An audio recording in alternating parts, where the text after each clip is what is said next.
चलिए, तो आज हम डिस्कस करेंगे क्वाड्रेटिक इक्वेशन। ये जो आपकी 10th क्लास के एनसीईआरटी है उसका 4th चैप्टर है क्वाड्रेटिक इक्वेशन। तो आज मैं सिर्फ इसका इंट्रोडक्शन दूंगा, क्वाड्रेटिक इक्वेशन होती क्या है। और इसको बताने से पहले हम एक बार डिस्कस कर लेते हैं कि हम जानने क्या जानेंगे। एक तो डिग्री क्या होती है इक्वेशन की, डिग्री और क्वाड्रेटिक इक्वेशन कैसी होती है, इसके अलावा quadratic formula, perfect square method, factorisation. ठीक है कि उसमें क्वाड्रेटिक इक्वेशन में वैसे मैं बता दूं इसकी डिग्री जो है 2 होती है, और जितनी डिग्री होगी उतनी उसके सॉल्यूशन होंगे, चाहे वो भले इक्वल हो। ठीक है, तो वो फैक्टराइजेशन से हम उस सॉल्यूशन को फैक्टराइजेशन से भी निकाल सकते हैं। और फैक्टराइजेशन जिसको नहीं आती तो इसके अलावा एक और मेथड होता है splitting the middle term, perfect square method. तो ये सारी चीजें पढ़ेंगे और लास्ट में हम पढ़ेंगे नेचर ऑफ रूट्स, जीरोस। तो ये सारे मैं वन बाय वन डिस्कस करूंगा आपसे। सबसे पहले बात करते हैं क्वाड्रेटिक इक्वेशन। क्वाड जो एक वर्ड है और इसका जो मीनिंग है उसका मतलब होता है 2। ठीक है, तो एक ऐसी इक्वेशन जिसकी डिग्री क्या हो 2, जिस इक्वेशन की डिग्री 2 होगी वो कहलाएगी quadratic equation. For example 2x square minus 3 is equal to 0, 4x square minus 7x plus 3 equal to 0। These two are what quadratic equation. ठीक है, तो जो भी कोई इक्वेशन जिसकी डिग्री 2 हो वो एक क्वाड्रेटिक इक्वेशन होगी। अब बात आती है इसकी कि क्वाड्रेटिक फॉर्मूला। क्वाड्रेटिक फॉर्मूला कुछ नहीं, सबसे पहले आपको इसकी जनरल इक्वेशन पता होनी चाहिए। जनरल इक्वेशन जो होती है क्वाड्रेटिक इक्वेशन में वो होती है ax square plus bx plus c। ये वो कंडीशन है, इस कंडीशन में लाने के बाद ही कई बार आप किसी भी सॉल्यूशन को प्रॉपर कर पाओगे। ठीक है, क्योंकि कई बार जैसा कि पहले वाली इक्वेशन है इसमें लिखा हुआ 2x स्क्वायर माइनस 3, तो ये इस तरह कैसे आएगी, ax square plus bx plus c होता है वैसे। ठीक है, तो इस वाली इक्वेशन को आप कैसे लिखोगे, it can be written as 2x square. अब यहाँ पे bx के लिए कुछ भी नहीं है तो हम क्या लिख सकते हैं, plus 0 into x plus c की जगह क्या है -3, तो हम -3 लिख लेते हैं, दैट इक्वल टू 0। तो अब हमारे पास क्या रिप्रेजेंटेशन आ गया, 0 इंटू एक्स तो 0 ही होता है। ठीक है, लेकिन हमारे पास वैल्यू आ गई, a की वैल्यू 2, b की वैल्यू 0 और c की वैल्यू -3। ठीक है, तो ये है एक इसका जनरल पैटर्न कि कोई भी क्वाड्रेटिक इक्वेशन जो होती है उसकी जनरल इक्वेशन ये कहलाती है ax square bx plus c। ठीक है, और इसी से हम जानेंगे क्वाड्रेटिक फॉर्मूला वगैरह। इसके बाद है perfect square method. Perfect square method को कैसे यूज करते हैं वो भी बताता हूं। जैसे हम जनरली एक सिंपल इक्वेशन लेते हैं पहले, x स्क्वायर माइनस 4। ठीक है, अगर मैं इसको क्वाड्रेटिक इक्वेशन के थ्रू इससे मैं फैक्टराइजेशन करूं तो क्या करना होगा, ये भी बहुत सिंपल इक्वेशन है। दूसरा लेते हैं, पहले मैं आपको बिल्कुल इजीएस्ट फॉर्म में दिखाऊंगा। इजीएस्ट फॉर्म आपके पास है जैसे x square plus 4x plus 4 equal to 0। अब मेरे को इसको क्या करना है, क्वाड्रेटिक इक्वेशन को सॉल्व करना है। तो परफेक्ट स्क्वायर मेथड में क्या होता है, जो भी आपका यहाँ वेरिएबल है उसका रूट कर दो। रूट करने का मीन्स क्या है, x। जो भी कोफिशिएंट होगा, कोफिशिएंट के साथ में जो भी सिंबल होगा वो सिंबल आएगा और उस कोफिशिएंट का हाफ, इसका कर देना हाफ। हाफ करते ही हो गया 2 और इसके ऊपर कर देना स्क्वायर। ठीक है, जैसे स्क्वायर करोगे तो एक बार हम इसको अंदाजा लेके देख लेते हैं कि एक्सप्लेनेशन में क्या क्या है। a प्लस बी का होल स्क्वायर आप सबको पता है, x square plus 2ab। 2ab मतलब 2 मल्टीप्लाई एक्स मल्टीप्लाई बाय 2 और प्लस 2 का स्क्वायर। 2 का स्क्वायर क्या हुआ 4। अब एक बार बताओ, जो हमने इस इक्वेशन को लिया है अभी, तो इसके लिए हमने ये बॉक्स बनाया है, तो बॉक्स जो बनाया है उसमें कवर क्या क्या हो रहा है, एक तो एक्स स्क्वायर कवर होता है 2x इंटू 2, वो हो गया 4x। तो ये पूरा कवर हो रहा है। तो एक्स्ट्रा क्या है इस बॉक्स में, एक्स्ट्रा ये जो आपका 4 है, 4 एक्स्ट्रा है। तो इसलिए हम इसको बैलेंस करने के लिए जो है, इस 4 को बैलेंस करने के लिए हम यहाँ पे ऑलरेडी बाहर लिख देते हैं -4। अब ये हमारा सिर्फ इतना कवर हुआ है, जो ये पोर्शन है ये कवर हुआ है। ठीक है, उसके बाद जो भी इक्वेशन में आगे लिखा होगा उसको एज इट इज लिख देंगे हम, दैट इक्वल टू 0। ठीक है, अब यहाँ पे मैंने सिंपल इक्वेशन इसलिए ली कि -4 प्लस 4 जैसे ऐड होंगे 0 हो गया, और x प्लस 2 का whole square is equal to आ जाएगा 0। ठीक है, जनरली आप जानते हो कोई भी एक नंबर है y स्क्वायर इक्वल टू 0, तो इसका मतलब क्या है, y into y is equal to 0।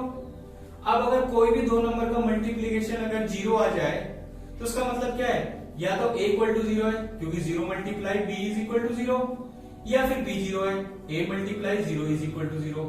ठीक है, तो इस हिसाब से हम क्या कहते हैं, y equal to y into y equal to 0, तो y इक्वल टू 0 और दूसरा y इक्वल टू भी 0, दोनों में से कुछ भी हो सकता है। अब ऐसे यहाँ पे भी क्या है, ये दो है, x plus 2 bracket x plus 2, क्योंकि मल्टीप्लीकेशन है ना, जैसे एक्स स्क्वायर वैसे ही एक्स प्लस 2 का होल स्क्वायर, जिसका मतलब है x प्लस 2 ब्रैकेट मल्टीप्लाई में x प्लस 2, इस तरह की condition, that equal to what, 0।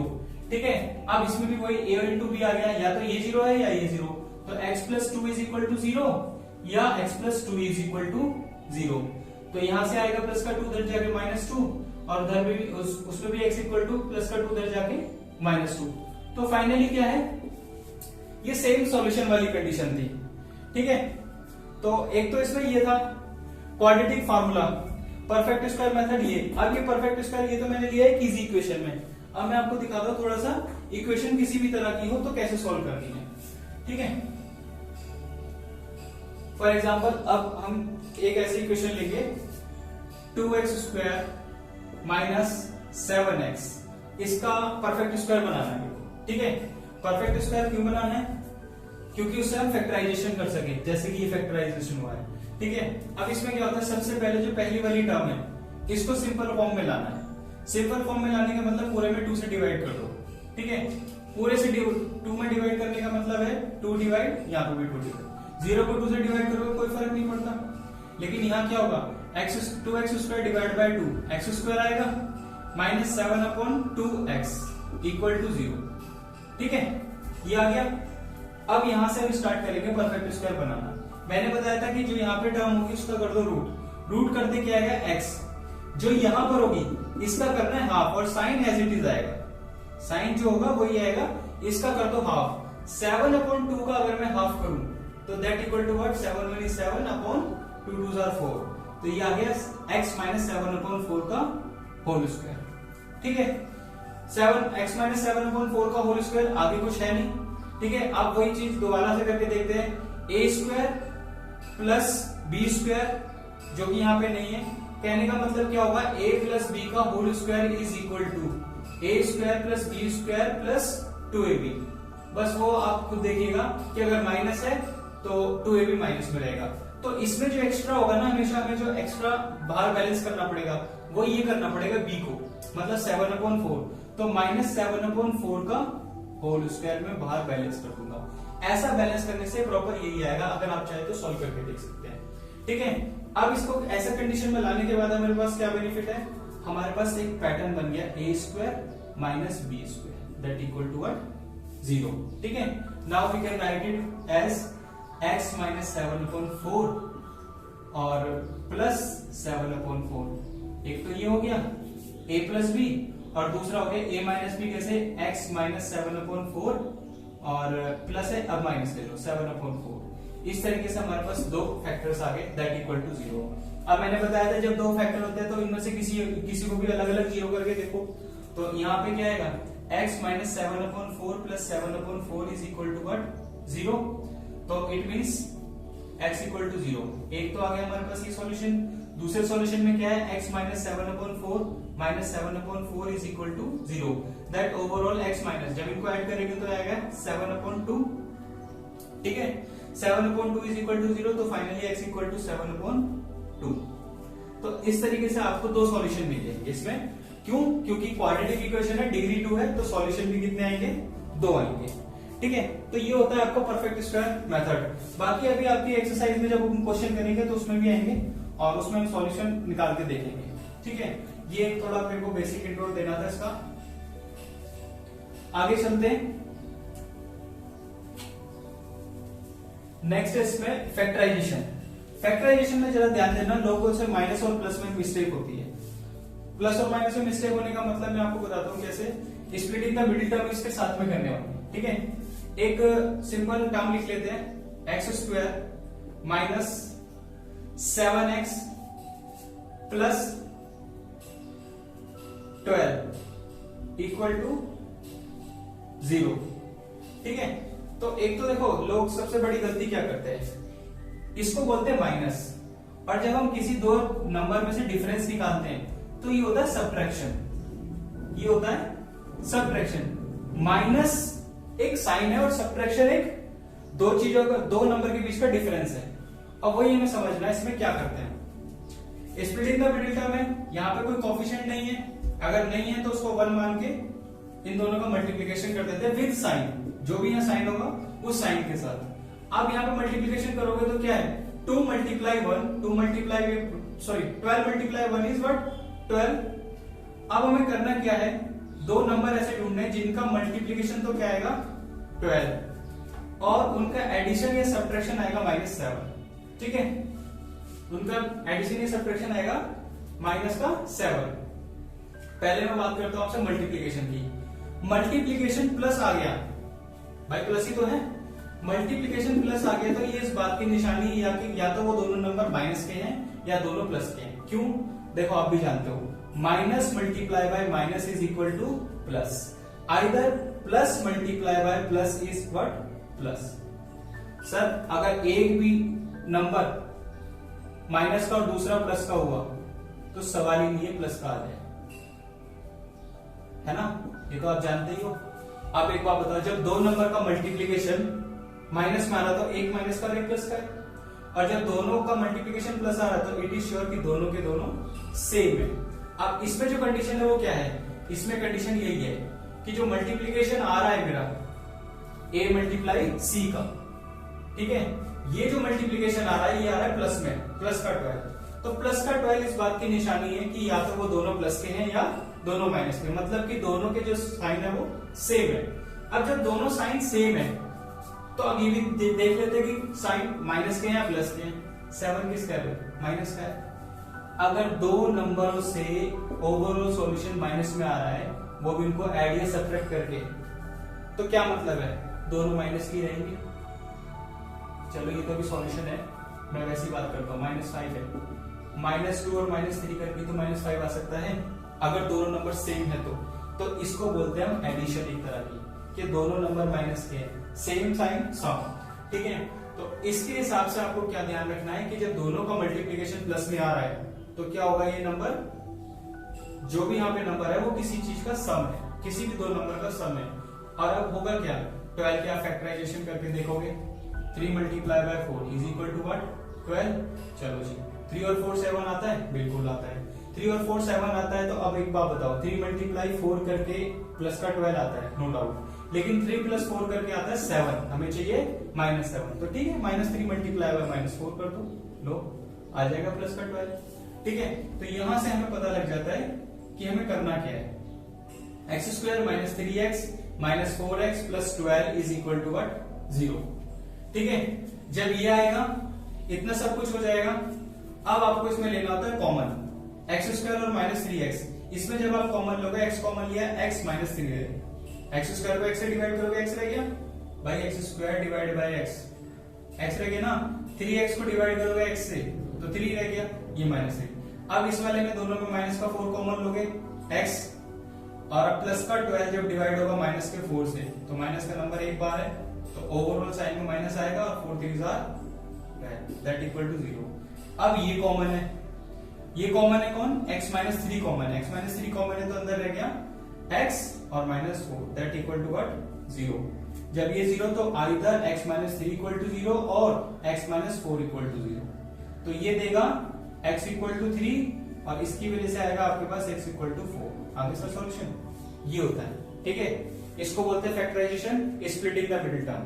ठीक है, इसके अलावा एक और करके दिखाता हूं मैं आपको, ये तो अभी आपके सामने सेम साइन का था। ठीक है, एक मैं आपको डिफरेंट साइन में दिखाता हूं। डिफरेंट साइन में कंडीशन देखो कैसे होती है।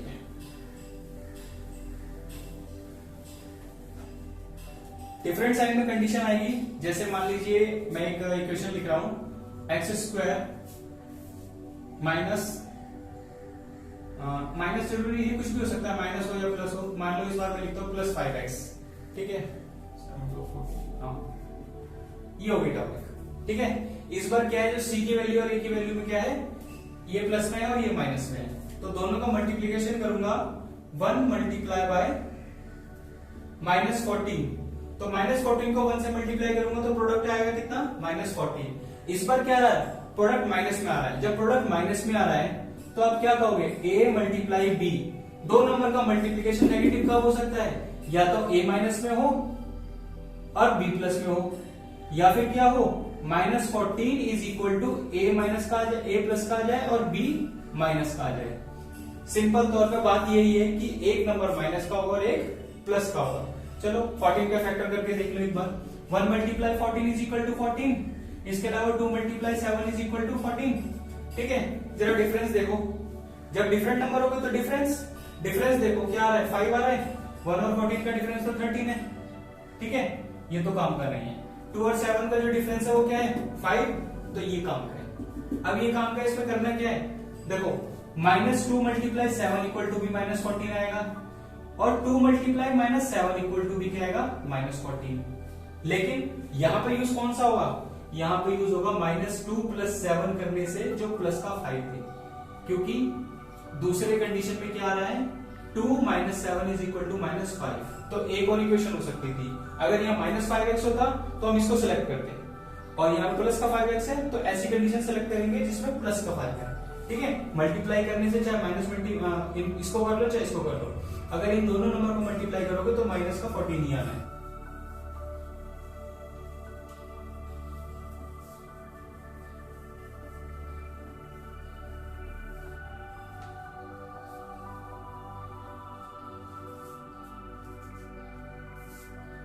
ये टॉपिक बड़ा ऐसे है, देखो इसमें क्या है, एक आपके पास इक्वेशन होती है जो अभी हम बात कर रहे थे, ax² + bx + c = 0। ये क्या है, जनरल क्वाड्रेटिक इक्वेशन, इसको हम बोलते हैं क्वाड्रेटिक इक्वेशन। ठीक है, ये क्वाड्रेटिक इक्वेशन है, इसी के बेसिस पर हम नेचर ऑफ रूट्स समझेंगे। ठीक है, रूट्स जनरली जो आपको बुक में मिलेंगे उसका नाम है अल्फा एंड बीटा। ठीक है, इसी के ऊपर कुछ 3 बातें कही हैं कि रूट्स आर रियल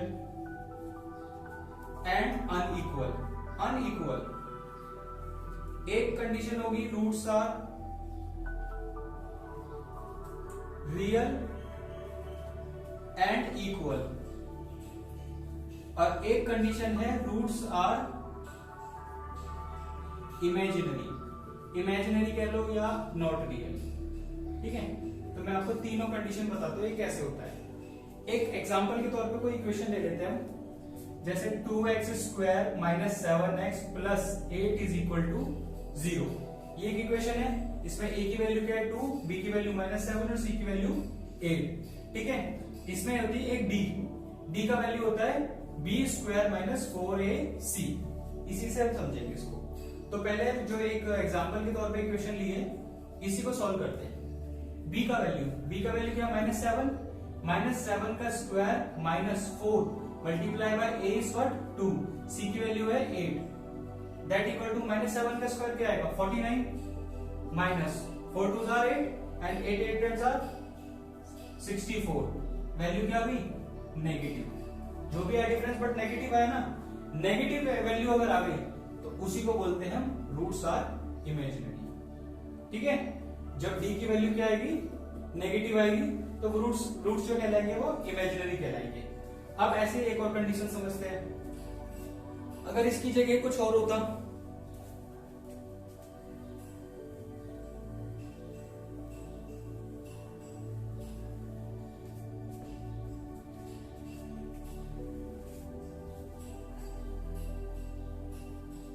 यहां पे क्या था हमारा, जब d की वैल्यू क्या है नेगेटिव, तो इमेजिनरी।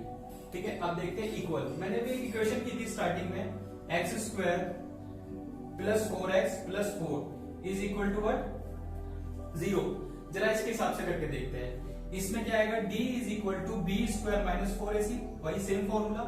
b का वैल्यू क्या है यहाँ पर, b का वैल्यू है यहाँ पर 4 का square -4 multiply by a is what 1, और c की वैल्यू है +4।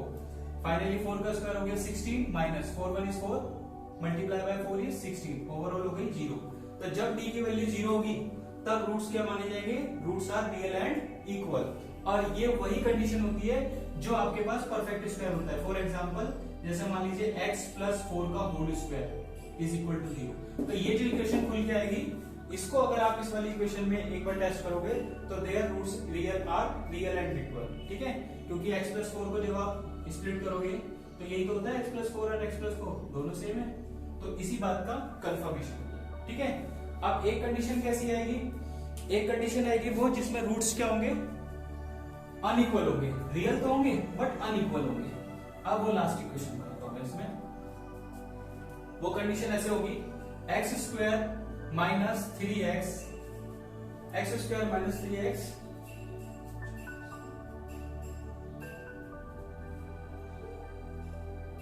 Minus 40 is equal to 0।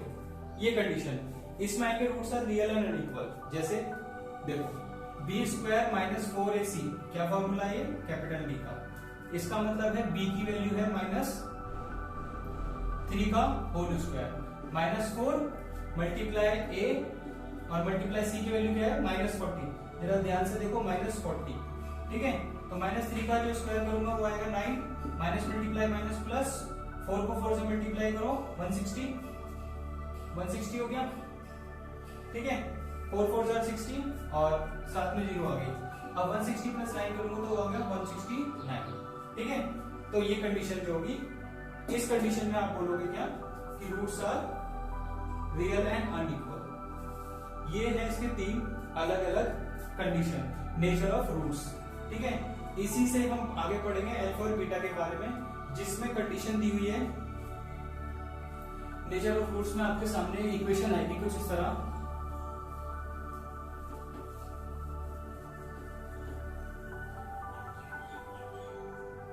ये एक्स स्क्वायर प्लस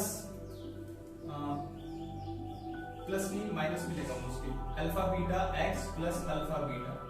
ये मैंने ऐसे क्यों लिखा, एक्चुअल में जो भी कोई भी इक्वेशन होगी ना, ये रूट्स का यहाँ पे सम होता है और यहाँ पे मल्टीप्लीकेशन होता है। जैसे कोई भी इक्वेशन है एक्स स्क्वायर माइनस 7x और प्लस 12, ठीक है, या इसको मैं लिख देता हूं 6। ये जो कंडीशन है, ये इक्वेशन जो है, ये बिल्कुल इसी के अकॉर्डिंग है। ठीक है, कि यहाँ पे दो रूट्स का मल्टीप्लीकेशन है और यहाँ पे उन दोनों ही रूट्स का सम है। जैसा कि आप जानते हो 6 is equal to what, 6 multiply by 1। ठीक है, लेकिन माइनस 7 चाहिए तो हम उसी 6 को क्या रखेंगे, माइनस 6 मल्टीप्लाई माइनस 1, जिससे कि ये भी पूरा हो जाए। ठीक है, तो ये एक्चुअल में है क्या, जरा ये समझ के देख लेते हैं। ये है हमारे पास एक्स स्क्वायर ब्रैकेट में माइनस 6 और माइनस 1 इंटू एक्स प्लस, और ये है minus 6 multiply by minus 1 equal to 0। देखो है ना, ये क्या है हमारे पास, दोनों रूट्स की वैल्यू है, ये अल्फा और ये बीटा, और ये क्या है अल्फा बीटा। तो यहाँ पे अल्फा बीटा मल्टीप्लीकेशन और यहाँ पे अल्फा बीटा में एडिशन है, सम है। ठीक है, तो ये इसी का पार्ट है। इसी को जब हम क्वेश्चंस करेंगे तो उसमें जानेंगे। मेन इंट्रोडक्शन यही था इसमें, जो क्वाड्रेटिक इक्वेशन का होता है। ठीक है, बाकी हम नेक्स्ट वाले में फिर क्वेश्चन सॉल्व करेंगे।